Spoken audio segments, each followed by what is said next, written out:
Hi everyone, I wanted to give you a brief summary here of Chapter 9. I know I missed Chapters 7 and 8 due to some technical problems, but I think we're back on track now. Different types of pricing strategies is what we're talking about here. And the first one, the most basic, is cost-based pricing. And so you start with what it costs you to produce your product. So start with the cost and then add some kind of percentage markup. So it cost me $100. I want to earn a 20% profit, so then I mark it up, 20% and add $20 onto my cost, and that's how much I charge. And that's how I think most people think of it. But another really good way to do it is what we call value-based, and a lot of companies use this as well. And so instead of starting with the cost, you start with the customer's perception of what this is worth. So I study the market and I see the most people would be willing to pay for this type of product is $100. And so then you work backwards. Because if you use the cost base and you do all this, and here's how much it's going to cost me to produce it, and I put it out in the market, and nobody's willing to spend $120 for it, you're not going to make any sales. So the first thing is you do some market research and determine how much people would be willing to pay for this, and then you work backwards. And so you engineer your product to fit into that price. Another idea here is competition-based, and so you kind of just charge pretty much what your competition is selling. But if this is what you're doing, you have to watch your costs. If your competitors can produce the product for less than you, it's going to be hard for you to use this, because you'll be looking at a lower profit than they will, even if you charge the same cost. For all of these, it's really important to understand your costs and how they behave. Fixed versus variable, and you get into that in accounting and some other classes like that. But it is really important, because you can't make good pricing decisions unless you understand exactly how much it costs you to make your product there. The next thing we want to talk about here is describing the different types of market structures, because the structure that you work in can have a big influence on your pricing decision. So first of all, we'll start out here as saying that all prices, to some extent, are determined by supply and demand. So if you've had economics, you've got this one. This is the demand for the product. This is what consumers are willing and able to pay for it. This is the supply of the product. This is what suppliers are willing and able to supply at every given price. Here's the price, here's the quantity, and where the two meet determines the price that's going to be charged and the quantity that's going to be produced. And really that plays into, no matter what the market structure you work in, that's really one of the biggest determinants of price. That said, one of the simplest market structure is pure competition. This is when all the products are exactly the same. And so I don't mean similar, I mean identical. So we don't see a lot. Well, for instance, stock would be this. Microsoft stock. They're all exactly the same shares of stock. You wouldn't be willing to pay more because it came from me versus coming from someone else. So they all sell for the same price. So these people are what we call price takers. They have to take whatever the market price is. The market is still determined by supply and demand. Agriculture is another one. Agriculture, thinking about selling wholesale. When General Mills buys wheat, they can't tell the wheat that came from one farmer versus the wheat that came from another. And since they can't tell a difference, they would not be willing to pay more to one farmer than another. So they have to take whatever the market price is. If they raise the price even a little bit, they won't sell anything at all. So this is a very efficient market. They don't waste any time on advertising. The only way for these guys to increase their profit is to reduce their costs. So they're constantly focused on reducing their costs in order to increase their profit. So there's not a whole lot of examples of that, and most market structures aren't going to fall under that one, but it is one of the market structures. Another one, and one of the much more common ones, is monopolistic competition. So there's many buyers and sellers and buyers, and they're selling similar products but differentiated. So restaurants are a good example of this one. Even if you look at pizza places, okay? So there might be 15 pizza places in Hagerstown, and they're similar, but they all have a slightly different twist. And the reason it's called monopolistic competition is because they are trying to create a monopoly within the competition. So what they're trying to do is say, yeah, there's a lot of pizza places, but we're the only ones that have this. They're trying to set themselves apart. And a lot of restaurants or clothing stores or anything like this. And so they work hard to differentiate themselves. That's really the key to their success. And if they can successfully differentiate themselves, they can have more control over the prices and more control over the profit. So a lot, especially small businesses, will fall under monopolistic competition. A third market structure is oligopolies or oligopolistic competition. So for oligopolies, they have few sellers. They only have a couple buyers, and you have a couple big ones. So think airlines, car manufacturers.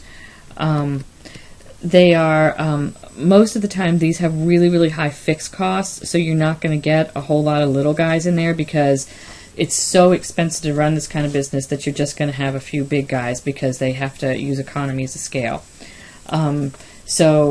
Computer manufacturers, auto manufacturers, airlines, those would all, even like, think about soda. You know, you've got Coke and Pepsi, you've got two big ones, you've got a couple smaller fringe ones, but the market is dominated by a few. One of the other characteristics about this one is that they are very interdependent. So look at airlines. When one airline started charging for baggage, everybody except for Southwest started charging for baggage about the same thing. So you generally see this. If one auto manufacturer starts offering zero financing, then the other ones do.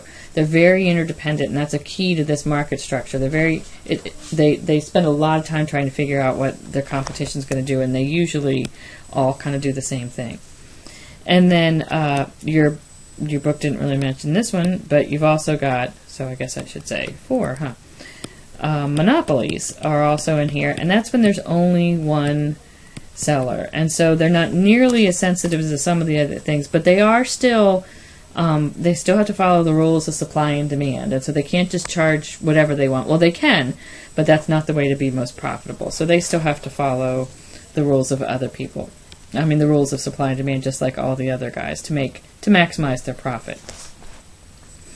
Okay, so the law of demand says that if you decrease your price, you will increase the amount that you sell. All right, that's why we had that downward facing demand curve in there. And so we know that if I lower my price, I will sell more. But elasticity says, okay, if I drop my price, I know I'll sell more, but how much more will I sell? And that's what elasticity tells us. If the demand for your product is elastic, that means it's very, elasticity measures responsiveness. How much is this going to respond to this? How much is the quantity, the amount sold, going to respond to that change in price? If it's elastic, it's very responsive, which means even a small change in the price, equals a big change in the amount sold. The triangle, I guess, is a math symbol for change in.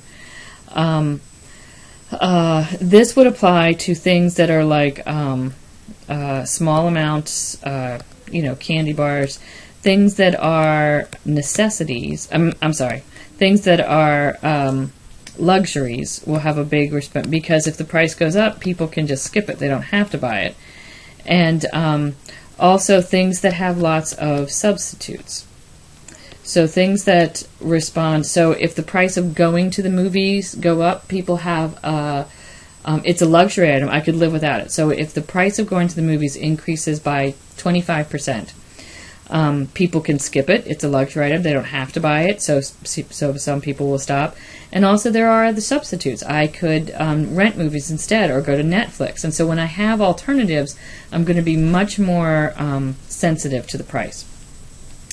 If the demand for your product is elastic, then a decrease in the price will equal an increase in the revenue. So if you drop your price, you're going to sell more, and the increased volume is going to make up for the decreased price, and you will increase your revenue there. If the demand for your product is inelastic, then even a big change in the price will only result in a small change in the amount sold. So there's not a big response here. We don't see a big reaction to that change in price. These are going to be things, this is big amounts. You're going to notice that more. So small amounts right here. If they increase the price of a car by 10%, you're going to notice that a lot more than if they increase the price of a candy bar by 10%. So that's why big amounts you'll see a big reaction. Small amounts you'll see a small reaction because people don't notice it. But also here you're going to have necessities. So even if the price goes up, you still have to buy it. Also things with no substitutes. So gas would be a good example of this, right? We used movies up here. So gas is a good example because you still have to get to work, and there are no substitutes. So even if the price goes up a lot, you'll see a small reduction, but not a big reduction. People will start carpooling, people will find ways to use a little bit less, but overall you're going to see a very small reaction here. If the product that you're selling is inelastic, if the demand for your product is inelastic, then an increase in the price will equal an increase in revenues because they're going to buy it anyway. So the price is, you're still going to make sales. So that's what elasticity measures. So you really need to understand where your product falls to know whether you should be raising your price or dropping your price or keeping it the same in order to increase your revenues. Price skimming or market skimming. So these would be two strategies if you are introducing a new product right here. Skimming means you're going to price it high to start out with when you first hit the market. Again, this applies to new products. You're going to price it high to start. You're going to try and grab as much profit as you can before the competition gets there. Once the competition comes in, you're going to have to lower your price to stay competitive. So you want to go in and grab as much revenue as possible before the competition gets there. The opposite of that is what we call penetration pricing, and that is when you price it low to start because you are trying to grab as much market share as possible. And so if you sell as many as you can, even when the competition gets there, you've got so much market share, people identify you with that product very strongly, and you might be able to hold off the competition a little bit better. It's not like one is better than the other, depends on the product, but you'll see both of them out there. Okay, 5 different situations for product mix pricing. So this is when companies have more than one product, different ways to price it. So the first one that we talk about in here is product line pricing. This is when they have a low-end version and a high-end version or several different versions of the same product. So a lot of hotel chains have this. They have like their cheaper version and the middle version. So for instance, Marriott would have that. They have several different hotel chains, different product lines there. And some of them are the low-cost one, no-frill things. Some of them are the more ritzy ones. They give the example in your book about Quicken. So if you buy TurboTax or anything like that, you have the basic, and then the deluxe, and then the super deluxe. And so you have different, so that you hit different markets in there. Another one is optional product pricing. So this would be when you've got optional accessories. So cars could be like this. PCs are like this. A lot of times it's up to the consumer how much of the extras they want to put on or don't, so the consumer has some influence over the price that way. Number 3, captive product pricing. So this is when you buy one thing, then you're stuck with the price of whatever goes with it. So printers, for example. You might buy the cheap printer, but then you have to buy their ink to go with it. Or video games. You buy the video game fairly cheap, but then you have to buy their games. And if you get a different video game system, you have to get all new games. Another place you see this are movies or amusement parks. You pay one price to get in amusement parks, and then you're stuck with not parks. Well, you got it. You're stuck with their prices on the snacks. So like if you go to Hershey Park or whatever, you're not really taking food in there with you. So once you get in, then you're stuck with, or you go to a baseball game. And so you go into the baseball game and then you're stuck paying $10 for a hot dog or something ridiculous like that. Because once you're there, you kind of have to take what's available to you. So that's captive product pricing. 4 is by-product pricing. This is really going to be a business-to-business thing usually. In the course of manufacturing one thing, I have some sort of product left over, and instead of just wasting it, I try to find a way to incorporate that into something else. So this isn't going to affect us most of the time. This is going to be a business-to-business or one manufacturer to another. One exception to that would be zoos started collecting different, like I know there's one where these zoos started collecting the elephant poo, and then they used it to turn it into little figurines or paper or something like that. So they're trying to make some money off of what would normally be waste. So that's an unusual example of that. And then another way to price your product mix is product bundles. And so I package two things together. That could be like a value meal, for example. If you buy them separately, they cost this, but if you buy together in a bundle, I price it a different way to kind of encourage the sale of other products. Like maybe they wouldn't get the fries, but if I bundle it all together, then they will, or something like that. Okay, so I use one of these 5 things to price my product mix. If I'm looking at the big picture there, I use skimming or penetration or something like that if I'm pricing new products. But then once I've introduced the product, sometimes then I have to make adjustments. I have to increase or decrease the price. And so here's some examples of price adjustments. The first one is discount or allowance pricing. Again, this is a business-to-business decision. So this is one business selling to another. I sell to you on trade credit, and I give you a discount if you pay within 10 days. And if you had accounting, you do in there that 210 net 30 is a 2% discount if you pay within 10 days. Otherwise, it's due within 10. So that would be discount and allowance pricing, and that's one business selling to another. When we talk about consumer pricing, one of them is segmented pricing. And so I have different prices to different consumers, not based on cost. It doesn't, not based on cost. So think of a senior citizen discount at the movies. So the senior citizens get a different price at the movies. It doesn't cost anything different to show a movie to somebody who's over 65 versus somebody under 65. They're sitting in the same seat. Same thing with kids, get a different price. The reason they're priced differently is because those groups of customers behave differently. It's based on consumer behavior, and what it's really based on is that elasticity. Senior citizens are going to be more sensitive to the price because they have, let's say they're retired and they have more options. They can go to movies at different times historically than other people can.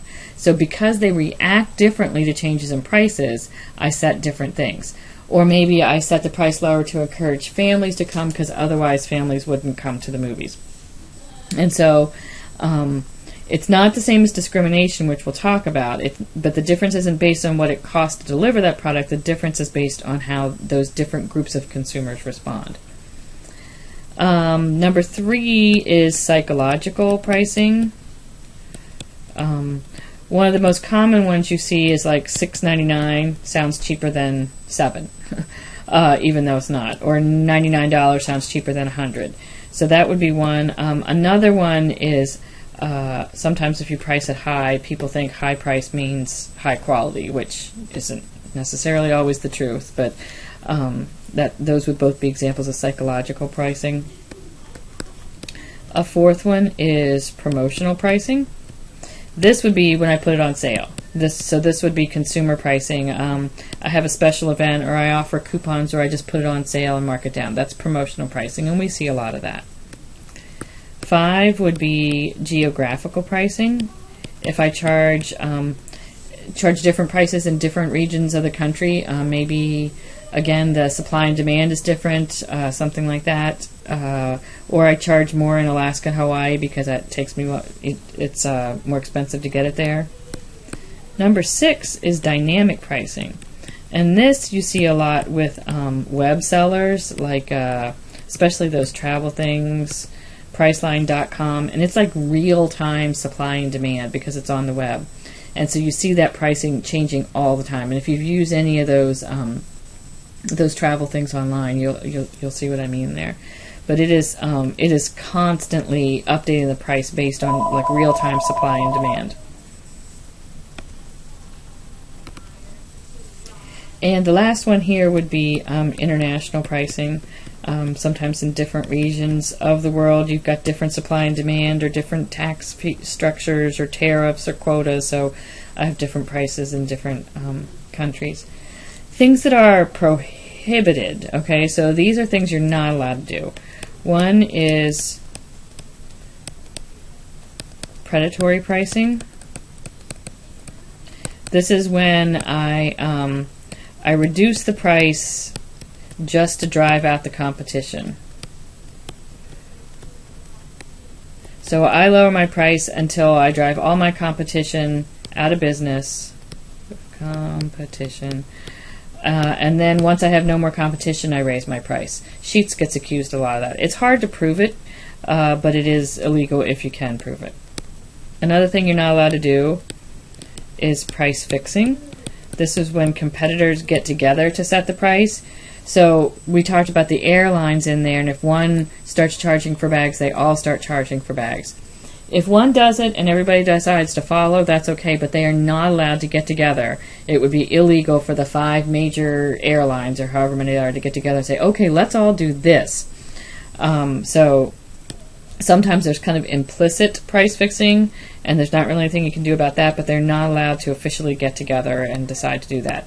Because again, that would not be in all these things are things that would not be in the best interest of the consumer. You're also not allowed to do price discrimination.